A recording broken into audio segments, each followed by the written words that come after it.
In the recent European elections, far-right parties made significant gains, though they still face challenges in forming a cohesive force within the EU. Emmanuel Macron, the president of France, often in the spotlight at EU summits, again dominated headlines Sunday night, but not in a way he might have preferred. As votes for the European Parliament were counted, it became clear that Macron's Renaissance Party suffered a significant defeat, garnering less than half the votes of the far-right National Rally Party. Consequently, Macron announced the dissolution of France's national parliament, an unexpected move given his position of weakness. Macron, a centrist and strong proponent of the EU, has called for a snap general election to be held in 2 rounds on June 30th and July 7th. This could force him into a cohabitation with the Prime Minister from the Eurosceptic far right, a first for France if Marine Le Pen's national rally prevails.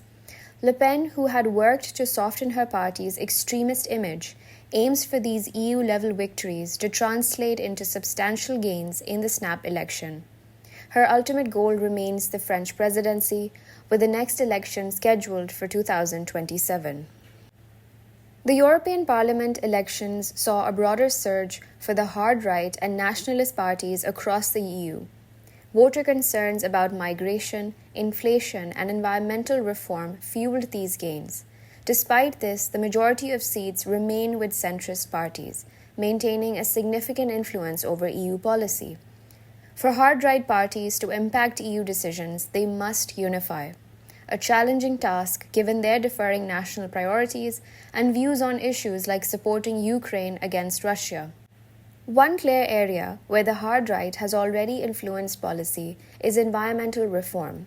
The Green parties lost 20 seats, reflecting growing public resistance to costly environmental regulations amidst a cost of living crisis. This shift has led to the watering down or rescinding of several EU environmental regulations, which is a potential indicator of future policy directions.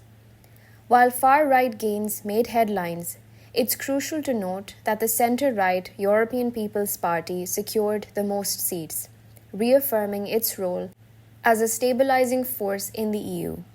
European Commission President Ursula von der Leyen emphasized the EPP's commitment to pro-European, pro-Ukraine, and pro-rule of law stances, seeking alliances with other centrist and liberal groups to form a broad majority. National politics were also disrupted, with Macron's decision to dissolve parliament and call new elections after his party's defeat by the National Rally. Marine Le Pen's party received over 36% of the vote, marking a significant shift in French politics. Other EU nations saw similar upsets. Belgium's Prime Minister Alexander De Croo resigned after a poor election performance, and Italy's Prime Minister Giorgia Meloni emerged stronger, her Brothers of Italy party gaining influence.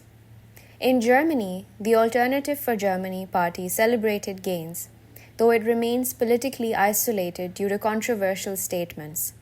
Far-right parties in general are projected to win around 150 of the parliament's 720 seats, highlighting their need to build a consensus for substantial influence.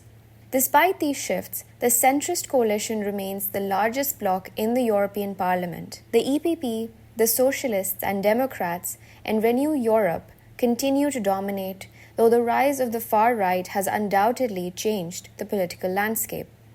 The evolving dynamics suggest a gradual rightward shift, with centrist groups increasingly adopting language and policies to retain voter support. In addition to the significant shifts with European politics, developments across the Atlantic are also noteworthy.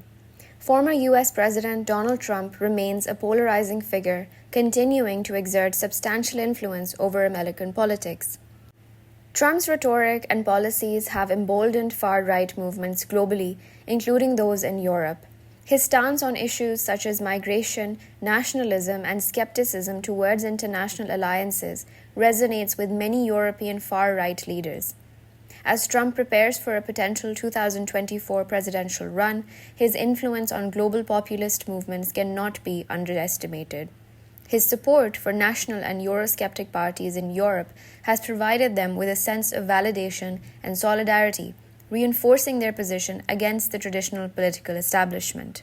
This rightward shift signifies a profound change in European politics, with far-right parties no longer seeking to exit the EU, but aiming to reshape it from within.